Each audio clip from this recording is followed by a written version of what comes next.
आणि आमच्या सुधीर भाऊनं सांगितलं सगळे जाहीरनामा वाचून दाखवला, तुम्ही 15 लाख कुठे दिले? विसरले का? 15 लाखातला 1 लाख तर द्या.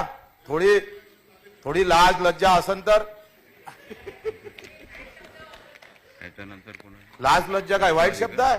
त्याच्यापेक्षा बेकार वापरायला पाहिजे. सुदैवानं दीडपट भाव देऊ. गिरीश भाऊ आमचे उपोषणावर बसले होते. 6,000 रुपये कापसाले भाव पाहिजे. 5 वर्ष 4,000च्या वर ते गेले नाही. आणि लोक चांगले असते ना, तुमचं फिरणं कठीण झालं असतं. पण लोक एवढे आता काय येळे आहे, तो मस्जिद मंदिर पुतळे इतक्यावर आम्ही शांत होऊन जातोय.